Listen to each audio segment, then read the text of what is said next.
Our top story now at 5. As the political battle over the border continues, the U.S. Supreme Court is siding with the Biden administration. In a 5-4 vote Monday, the nation's highest courts granted an emergency appeal from the White House that will allow Border Patrol agents to cut the razor wire installed by the state of Texas along the border near Eagle Pass. KENS 5's Vanessa Croy is in Eagle Pass with local reaction. The temporary ruling is a big win for the Biden administration, but one day after the Supreme Court's order, the razor wire remains here in Eagle Pass, as Governor Abbott says the fight is not over. And we talked to one local businessman who's wondering, what about us? Fencing, razor wire, and other barriers still remain along the river near Shelby Park in Eagle Pass.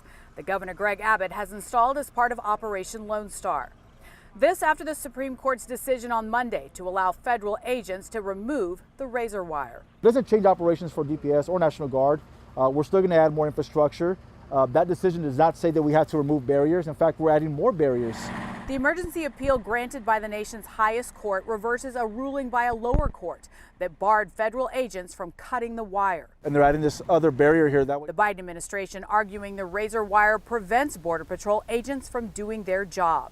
It's a dispute that spans from D.C. to Texas, as Governor Abbott continues to slam the Biden administration for not enforcing immigration laws. We're averaging a drowning a day here, but yet at the federal level, from the federal government, they have not put any type of preventive measures in place to discourage anyone from crossing the river. But what about the local? What about us? For Eagle Pass business owner Jesse Fuentes, the impact extends much deeper than just political rhetoric. Shelby Park connects us to the river. It is part of our culture. It is part of our history.